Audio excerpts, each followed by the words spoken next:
Okay, let's continue. You look a little bit tired. I'll try to make you not miss your trains in the end of the day here. So I will now round off with some ideas for the future and some general discussion where we're going. And we'll speak a little bit about the other areas of Sectra as well. So we have a saying since many years, and we sold that for some other company as well from the beginning, but it's a good idea. When Wayne Greztky was asked why he was so good in hockey, the reply he gave, because he was not good in any particular thing, he was not good in skating, not good in shooting, but he was the best on the field all the time, that I don't skate where the puck is, I skate where the puck is going to be. So very large, very important part of what we do and I do is try to where will the medical markets be? Sometimes we succeed, sometimes we fail, but historically we've been quite good at it. We were by far the first who saw that pathology was doable in the same system as radiology. We still have no competition. There will be more competition come up, but we have skated right, and we have done that quite well. So I showed you these before. This is a major impact for our societies. Now, all countries doesn't look like that. You can go into that Bureau of Census and just look and realize the world will change a lot over the next 50 years. But this is big impact. If we're going to keep the health care system we are expecting to treat us when we get old, something has to happen. But there's no lack of tools. There are AI and things coming. If we can make medical professionals more effective, take away a lot of the routine work like counting cells or whatever, you can make things much faster, but IT is crucially important. And we also showed that picture before where the major task is to improve treatment of the disease of the elderly, because that is what's going to drive the cost of healthcare and also expenses. And Fredrik showed you that one. 5 years ago, when we went to the US, it was not so much discussion about price and, it was, is it good? Now, every discussion we have, even in the US, which has changed a lot over the last 5 years, is that outcome divided by cost. What do we get for the money we spend? Before, it was only what do we get? Big difference. And we saw this in time because we had this mission statement since 12, 13 years back. And it was obviously this was coming, but not everyone saw it. So to increase effectiveness of healthcare while maintaining or increasing quality of patient care. And you have heard a few of the things we do, and you have heard one thing coming back all the time: efficiency, effectiveness. Get the work done with less resource, because that is where the money will be. If I go to the county council here and I offer them a wonderful little device that will increase the average life length of all citizens in this county by 1 year, there will be remarkably difficulties getting access to that county manager, because he will not have time. He doesn't want to say no, because hit the papers tomorrow, but he will not buy it because we can't afford to have 1 year of average lifespan increase here. It's too expensive. And the same in all countries. But if I come with a device that takes down the cost of the county by 2%, I have a meeting next morning. And that is what happens all over the world. The basic view of medical IT we have, it was patient-centric. You heard that patient want the images. I had an operation. As some of you know, I have life 2.0, so I have small kids again. But one of my daughters had an eye disease. That was very unusual and need an operation. Now, with some Google and stuff, the best doctor doing this in Europe was in Munich. Now, guess who operates on my daughter? Of course I go to Munich. And that is what you see. This is very unusual for you coming from the US and so on, that you go for quality in healthcare. But here it's new. But of course you do. And then, by the way, you can make the county pay for it here in Sweden. That's the rules, but you have to check it out. But more and more people get efficient in this. So it will be patient-centric. Patients will be in decision much more than before for their own care. And we have to live with that. We have to provide images to patients, etc. Also, it's patient-specific. In 20 years ago, if I got prostate cancer, which we all do, all men, one day or another, and you get one. Now, 20 years ago, they were treated the same. They did exactly the same thing. Prostate cancer, bang, bang, bang, bang. That's how you do it. Now, they do pathology. And they even use genetics, and they give you one treatment and me a complete different treatment. And then you have to follow up it works, and then they change it. That's called patient-specific care. And that is revolutionizing cancer care. You know, we talk on changes in cancer care, that's unbelievable. Malignant melanoma, 15 years ago with a death sentence. I had 3 good friends who died malignant melanoma. And if you got a spread malignant melanoma, the 5-year survival was 5%. That's nothing. Today, the 5-year survival of malignant melanoma is 60%. 60. That's a huge change, and that's because they have this patient-specific treatment and immunotherapy.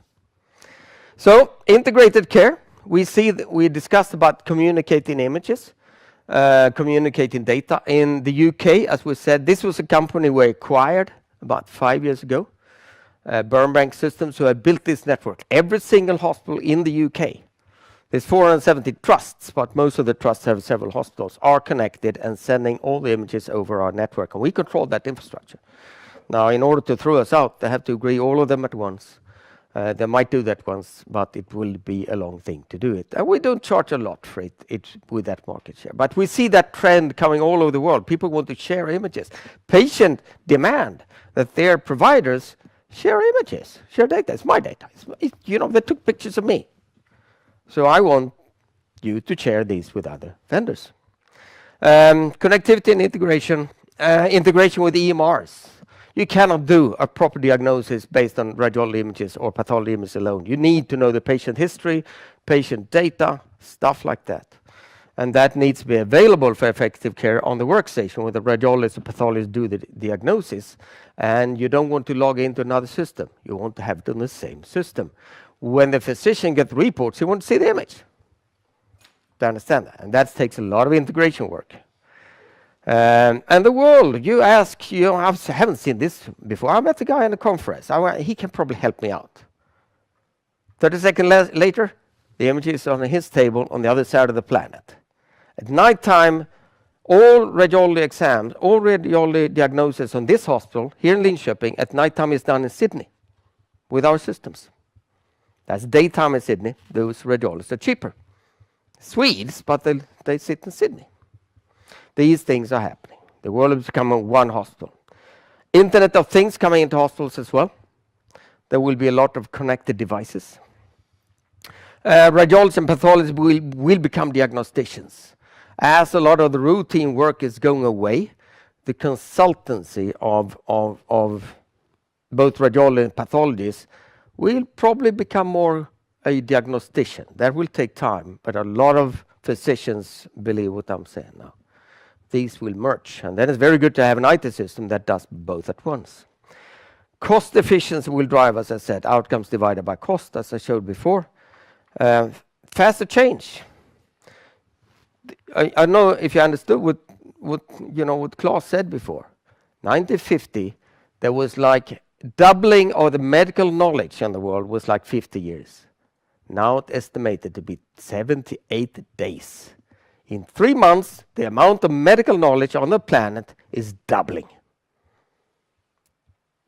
Can you imagine how much of what you learned in medical school is still valid 25 years later in that environment?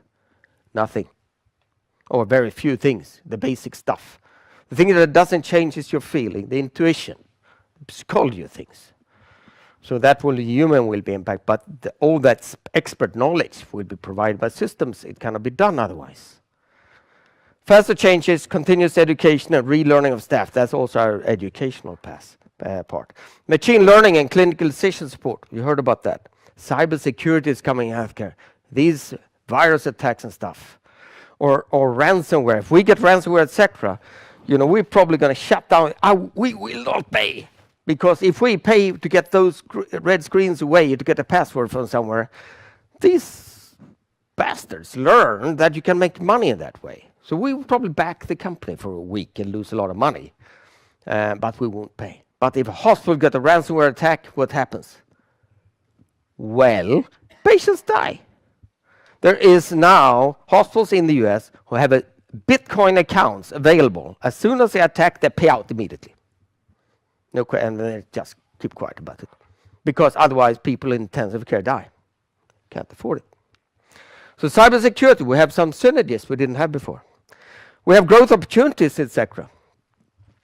Medical education, it's a growing area. You need to teach students. It's very difficult to get people to donate their grandmother for dissection of a bunch of medical students these days. Before that was kind of part what you did with your grandmother, but not now. Feel awkward. So this is a big problem in teaching medical students, because the whole history is carving up an old lady or old man. But another thing is that then you only learn the anatomy of one person. We are as different on the inside as we are on the outside. Now, and then it takes 15 years to learn, oops, the vessel could be on that side of the leg as well. Bad, the next patient. My mother was a gynecologist. She always told me, if you're ever going to have an operation or surgery done on you, it's got to be a guy or a girl who is more than 50 years old. Because they have to have learned all that stuff before they go on you. So this is continuous learning, and also learning variations early on. That's our medical education thing. Business innovation, it's moving also in the direction of recurring revenue. I'll come back to that. Then we have orthopedics. We showed you a little out here, doing pre-operative and post-operative follow-up. I'll come back to it. We have research, that's the very long research right now, AI. These are moved, and Claes has mentioned, we move that into the other areas when it's not the business as such. We have in secure communications, we have IT security for critical infrastructure. That will not be discussed here. We might do a special focus day for the capital markets on security, but then will be split off from medical, because it's very difficult to find people who know enough about both areas. And then inside imaging IT, of course, the big growth is EU market, digital pathology, enterprise management, as I showed you before. Little about education. This is Sophia Backling. She used to be the CEO of a company called Hermes, doing nuclear medicine before. She's running education for us right now. So we are targeting training programs for students, for medical students and veterinarian students. So instead of those dissections, we sell them a huge table, as you saw out here, but also increasingly clinical training of medical professions, because with that speed of change, you need to learn new all the time. And also other sector customer groups where we sell things. Direction of education is moving the business from device. We sold these huge tables as huge iPhones, iPads for a lot of money. But hardware, of course, is getting cheaper and cheaper, and we only sell that once, and there is no actually aftermarket for it. We're moving that into content. People are uploading interesting cases to us, and then you subscribe to that content, and then the tables only become an opening for a very long contract of recurring revenues when you subscribe to the content of a global database for interesting pathology and pathology cases. And that is the change we're doing right now in education. We're in the middle of it. Orthopedics. This is Gustav Schwang. He used before to manage the big accounts in Elekta. Came to us for a couple of years ago here. He's now running orthopedics. In orthopedics, we sell both license to our PACS-to-image PACS customers as an additional sales, an auxiliary sale. For orthopedics, it's the biggest customer of radiology department by margin. We sell directly to orthopedic companies who have not yet changed to a Sectra PACS, and some parts of the world have not realized yet they should. So we sell that as a cloud service into other PACS environments, because we have functionality that they do not have in their PACS. And the products is preoperative elective surgery, which is, for instance, hips and knees. When you want them to replace 10 years ago or 20 years ago, if you got your hip replaced, you were fine. You got away with a lot of pain, and then you have a sole of one shoe being that thick and the other shoe being that thick because the legs ended up different lengths. That would happen. My mother, she didn't care at all because her pain was gone. Today, the people who get a new hip, they're going to run a marathon next year. And they get very, very unhappy if the leg length is different after surgery. So you have to plan more and be more careful.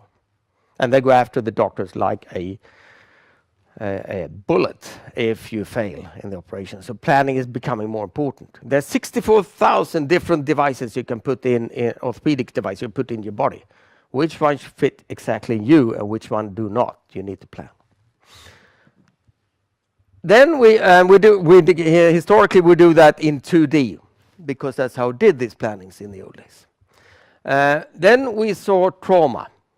Now, a lot of old orthopedic surgeons, they look at the patient and say, that size, that kind of lady, yeah, I don't need no computers. This size worked the previous 10 times I did this. So they don't use the pre-operative elective planning, even though in some countries it's now law. And if you end up in a malpractice case, so you haven't done all the things you could have done to prevent a malfunctioning trouble. So even those doctors are more and more using planning, but in trauma it's different. You don't have time. So what you see here is a tibia fracture, which is your knee. Typical ski accident. Someone trips over and the fractures typically end up like that.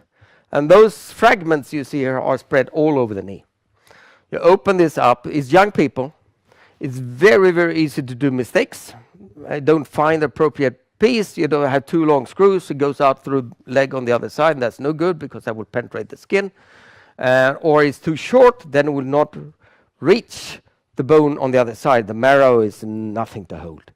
And this is tricky stuff. And they do mistakes. And then some young person is going to be, have a problem for a very long time. This was the first 3D we did. Take all the pieces together in before, and it takes down operation time significantly. And one thing that is very expensive is time in the OR. An OR in Sweden, around 3,000 kronor a minute. In the US, 10 times as much, or 5 times as much. Now, every second you can take down time by planning better in before, and even if you get better outcomes, it's good. So we have more and more trauma surgery, and we do some elective surgery now in 3D as well, especially for spine. And then we have motion analysis, which post-operative follow-up, and I will go through that specially here. The direction of orthopedics, pre-operative planning, these will disappear. CT is now much cheaper, and you could do much better work in 3D. So we're going into this 3D area also with the basic stuff. Post-operative follow-up. EMA, implant motion analysis. This is brand new, and I will go through it a little bit because it's interesting. And CTMA, which is the same thing but different application. So I will go through implant motion analysis. This is something we just came out with. We're just evaluating it. And first, a little about bone disease. This is American statistics. It's a few years old, but it's no big difference. More than half of all chronic conditions in the people over age of 50 is related to our skeleton. Demand for hip replacement will increase by 174%. And demand for knee replacement will increase by 600%. And the knee replacement is mainly because of obesity. Hip is not much affected, but people are getting heavier and heavier, and obesity drives knee disease, and you have to replace knees. That's an expensive thing to do, but that's what's happening. 27.5 of all disability claims in America of new claims was related to skeletal. This is expensive stuff. Sometimes if you get new hip, sometimes you come back after 2-3. Typically they last about 15 years. Don't get them too early because you can only reoperate once, and then you end up in the wheelchairs. Don't put in a prosthesis too early. Some people do it at the age of 40. Not smart idea if the average span is 15 years. You might be forced to do it anyways, but be careful. If you come in pain after 4 years, you have had a new hip 4 years ago. It might be because the implant, they are cemented in place. So it might be because it's loose, so beginning to wiggle. And then you have to revision. You have to put in a new prosthesis very fast because that will destroy the femur quite rapidly.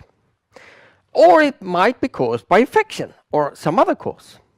a nerve that is squeezed, then you should not do a revision, because you can only do 1 or 2 revisions and then you end up in a wheelchair. And that results in too many revisions. People, the orthopods, take a decision to do a revision whenever it's pain. Now, how many revisions do you see? In the United States, this is a few years ago, but it's hips. In America, they do 370,000 hip implants per year. In Nordics, 60,000. In America, they revision 50,700. That puts in a new one. In the Nordics, is 7,315. This is again because Americans get paid for procedure. We get paid for outcome. So it's a little different. They do a little more things in the US, sometimes on the borderline of being necessary. But this is only hips. So about 10%. Revisions are complex. If a basic surgery for a hip is fast and cheap, a revision is 5 times more time consuming. You have to take out the old one without breaking everything. Patients is often older also, but they're also very expensive. Very expensive. Another problem is the mortality of that operation goes up tremendously. Mortality for men in revision is 5%. Primary operation is 1 or 2%. Now mortality of 5%. 1 out of 20 dies from the operation.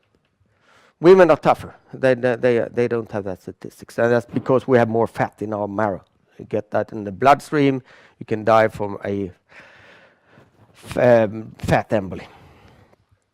And you can only do 1 or 2 in your lifetime, and then the femur is gone. You have nothing to fit the prosthesis in. You end up in a wheelchair, and a person in a wheelchair is a very expensive person for society as a whole.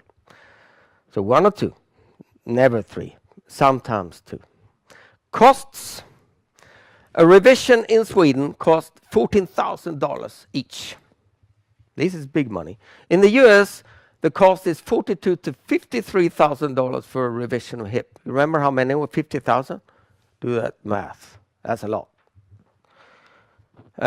Many of these revisions are unnecessary because it was something else that caused it, but you don't know, you cannot diagnose. It's very, very difficult to diagnose. So what we have designed together with the Karolinska, this is based on very long, extensive research and several PhD theses in the Karolinska Hospital Orthopaedics, is something called implant motion analysis. We use advanced image analysis to do motion analysis. Is it stuck? You take 2 images.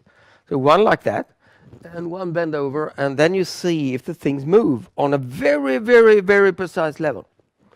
And then you operate if it moves, and you don't if it doesn't. But you have 2 images for it.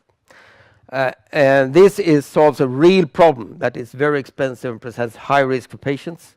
It's large potential, but it's very initial phase. We don't know what the outcomes will be. We only tried in Sweden so far, but it's based on very solid clinical research from Karolinska especially.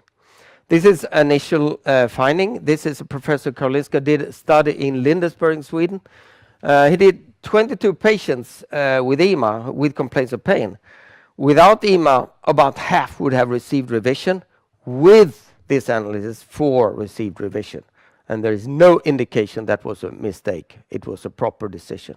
That saved 7 patients from a too early revision of the implant. And what he said, he presented this at the Swedish Orthopaedics Society annual meeting last year. He said, in front of all his colleagues, he said, my feeling is that we should do no revision surgery in this country without doing this first. Now, right now, we're the only one having this method. There will, of course, be competition coming up, but right now, we are alone.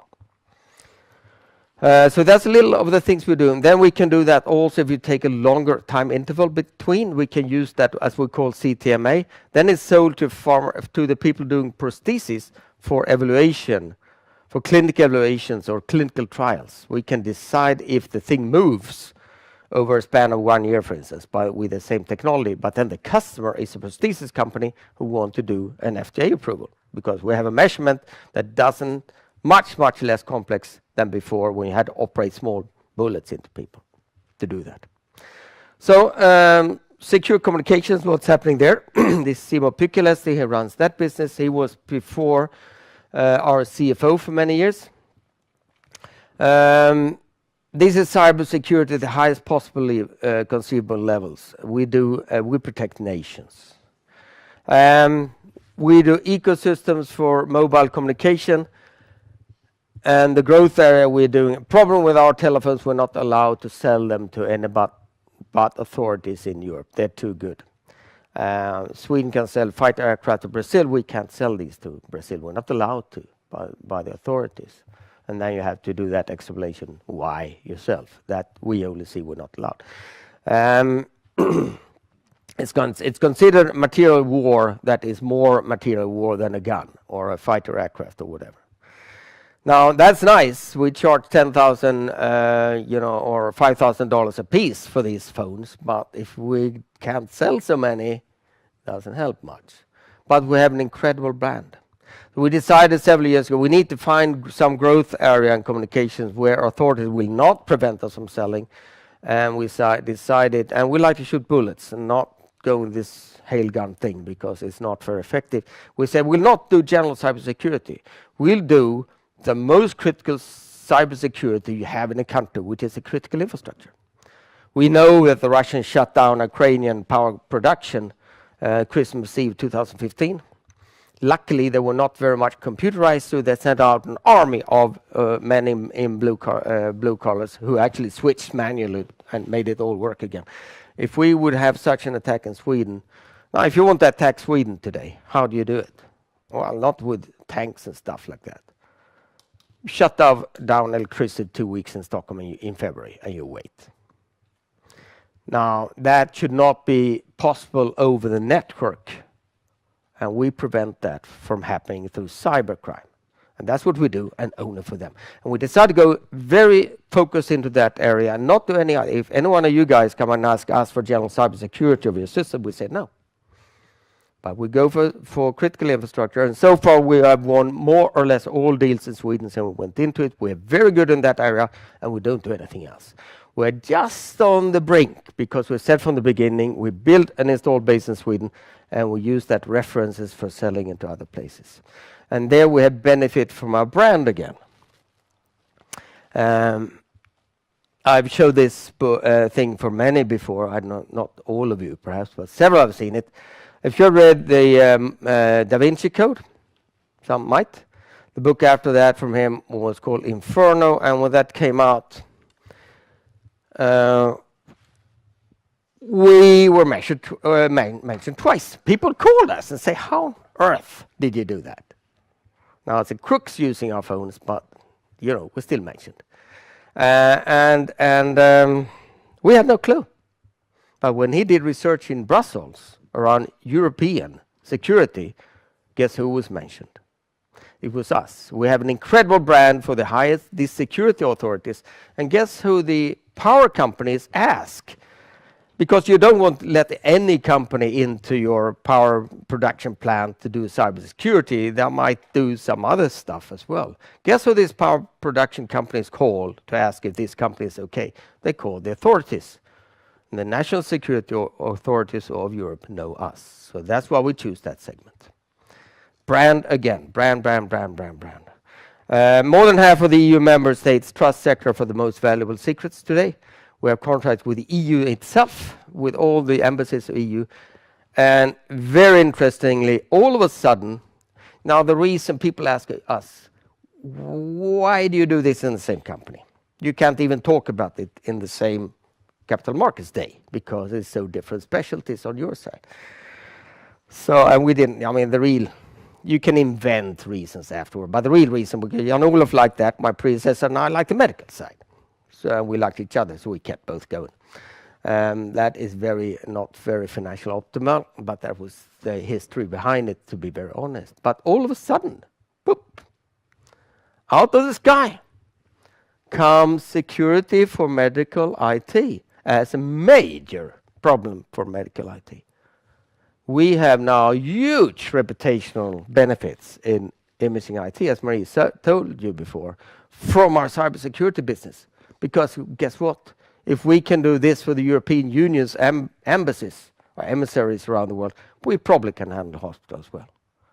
So all of a sudden, that doesn't say we're going to keep these together forever, but right now there are benefits in it, especially for the medical side. So directional communications, we are moving mobile voice, where we did very special cellular phones. We are one of the few companies in Europe actually building cellular phones from scratch up, because to get to these secrecy levels, you cannot use a standard phone. It's impossible. So we build them all the way from base up. But we're moving that into mobile data, which is not so easy. It's difficult to get very secure mobile data. High-speed network encryption, very high-speed network encryption. You're talking tens of gigabits, which is secret level classifications. And then critical infrastructure, we want to take that outside of Sweden now. We have very good references in Sweden that you saw if you went into Anders, and we're just on the verge of selling into other countries. And the countries we will approach first is the Nordics and the Netherlands. Netherlands has one more problem in critical infrastructure. They have very, very sensitive dams protecting the entire company from flooding. Now, guess if someone got into those dams and opened those gates at the wrong time. So if everything is controlled by IT today, and these critical things, that's what we do, the most critical things in society. Okay, going forward, that's a little about the other business lines. You know who this is? Yes, it's Darwin. What did he say? Well, he did not say the strongest survive. He said that the most adaptable species is the one who survives. Another, I like quotes, as my friends in the company know very well. Another interesting quote is this one: "The wise man does at once what the fool does finally." I sent that to government actually of Sweden, but they didn't listen much. This is actually from The Prince, written in the 1400s, which is a very interesting book if you haven't read it. But it has a lot of human knowledge in it. Act now. If you see something happening, do it right away, because 2 years later it would be more difficult. And looking around us, everything is the same. You know, if you have happy customers, sometimes temporarily in times you think, shareholders enough. Or internet, well, you don't have to have customers. But happy customer is actually what makes us tick, right? So that's no difference, and it will not be any difference in any time ever. Quality is profitable. And yet, everything is different. Artificial intelligence, you saw a little what Claes said. Things will change. My two oldest sons are both PhDs, both work in Silicon Valley. One works in Google, and one works for a little startup doing machine intelligence.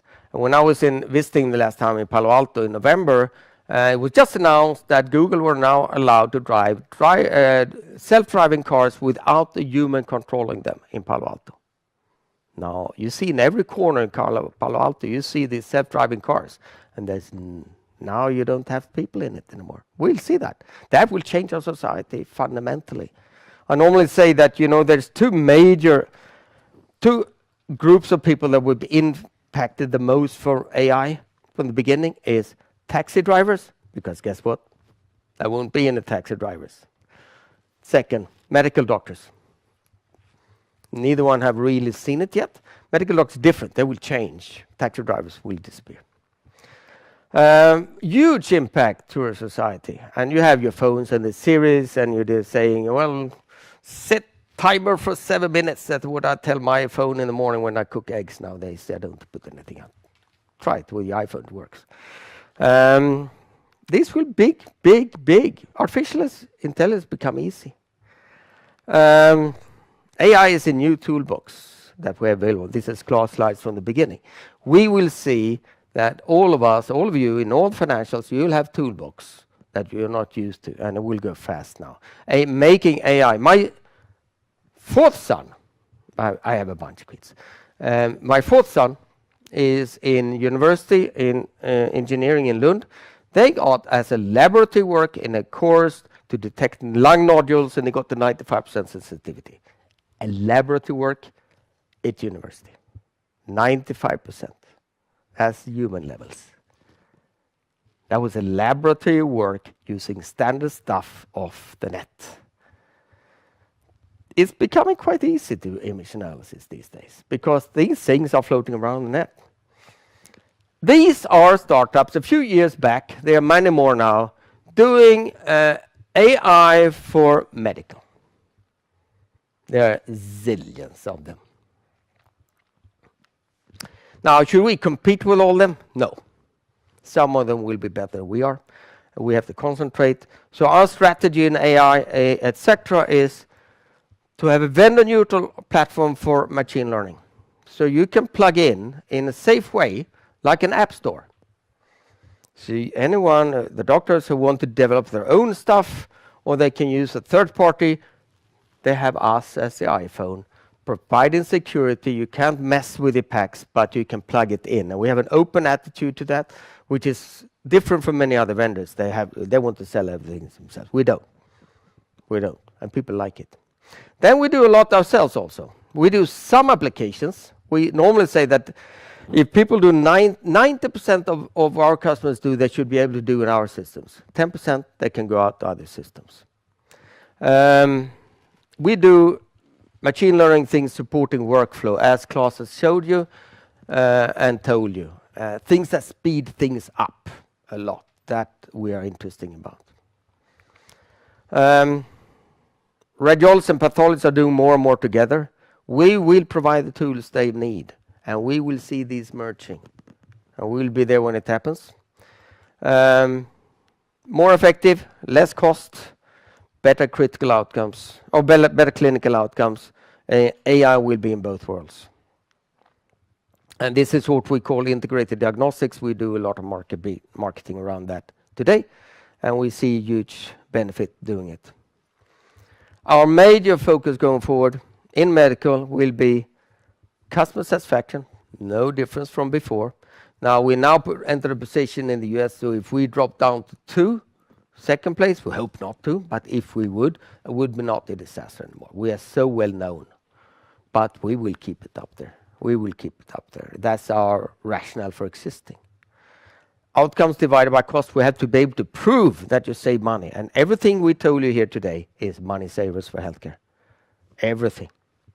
Integrated diagnostics, we believe a lot of that, especially in cancer, but also in cardiac, for instance. Enterprise healthcare IT, enterprise imaging, you see all this consolidation driving change. When a hospital chain of 14 buys another hospital of 10 and have to shut down all the IT for the original 15 for 2 weeks in order to get the IT system that works with all, they get nervous. Now, we are very good at simply extending scale our 15 hospital systems to 25 without any disruption or lack of online ability on the purchasing side. So being the purchasing side of large hospital chains is very important. Sometimes this is acquisition, sometimes it's merging if you have a common owner, but it happens in all countries. And we are good at that. Machine learning, we'll see more and more in our products. And cybersecurity in medical IT, which is, of course, thank you. That was good. And then in cybersecurity, the main emphasis will be customer satisfaction again. Top of the line security, the things that you put a stamp of top secret or secret on. That's where we want to be, or restricted. That's the lowest level we go. Critical infrastructure, we think that is a big drive. There will be a lot of legislation now because people in the authorities are beginning to understand that if people take out the power production, power plants, society is in a bad place.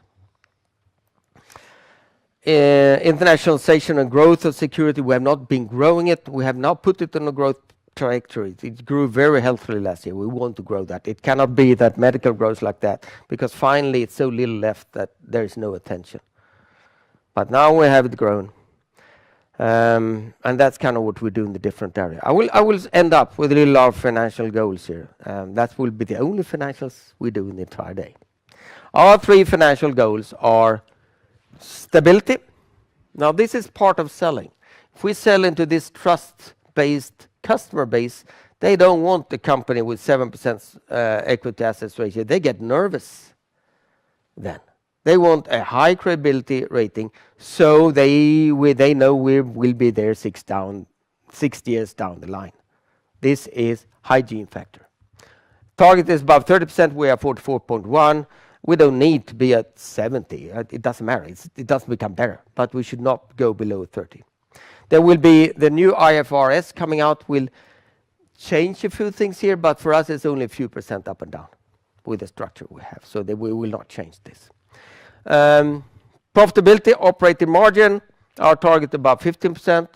Always been criticized for that. When people tell us you should be at 20, 25, your soft company. No, we won't. We will keep that 15. Because the major goal is this one. And if we don't invest, we will not be able to grow the earnings per share. And the third target is earn EBIT per share over 5 years. That should be 50% or better. We are right now margin 17.4, partly driven by the dollar, who is so expensive now for a Swedish krona, so that's driven this up. But we want to have a little healthy margin now, because the dollar can actually go the other way around. It's way above the historical value for the dollar right now. Growth 119.0 right now, and we won't keep that above 50. And we're way. So if you see any change targets here, of if any change ideas, it will be this one, because this one is if we change this one, it will go up once, and then it's 100% margin is not possible, not in our business anyways. But this one we can grow as much as we can, and our target is to drive customer or shareholder value 5 years and 10 years down the line, and then it's not margin that is the most important. It is growing the company profits. So these two we consider hygiene goals. That's kind of where we should be, a little above, just a little protection, but we shouldn't drive that, because that gives very temporarily benefits for shareholders, only 1 or 2 years. This is a prime goal. So if we get above 15%, we take it in to invest it, and we don't lack things to invest in, as you've seen. Just pathology is massively large, critical infrastructure likewise, orthopedics likewise, enterprise imaging, cardiology, growing in the US. Growth costs money. Trust-based markets are slow. We are in those markets. They do not jump in bed with the first person they see. They don't. It takes time. When we go into France 3 years ago, it takes time. We establish ourselves over time. You need a reference, and then this kind of gap. They bought from some strange company in the Nordics that polar bears might eat the developers anytime. And then it works, and then you begin to speak, and then we get it. But it takes time to go into new market. We open up 3 countries now: Finland, Canada, and France. And that will take time, cost money. And we can't put that on the balance sheet. Developing technology we can put in balance sheet. This is pure cost by the rules. We build for long-term growth. Long-term growth requires investment. A new country or product line takes years to establish in our business, in this trust business. That's how it works. And that's an observation about margins. If we raise margins too high, be concerned, because then we run out of ideas. That's not a good sign. If we raise our margins above 20, we have run out of opportunity for growth. And that will be very detrimental for shareholders if we do that. And this is what we said. So it was a little disappointing to see the reactions over the last quarterly result, because we did exactly what we said. We said 15%. We went to 18. I said it's too much. Invest more. And we did. So just as a signal, don't expect our margins to go up, because they won't, unless we run out of opportunity for growth.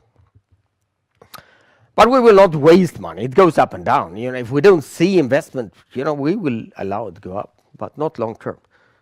Then we'll do something with it.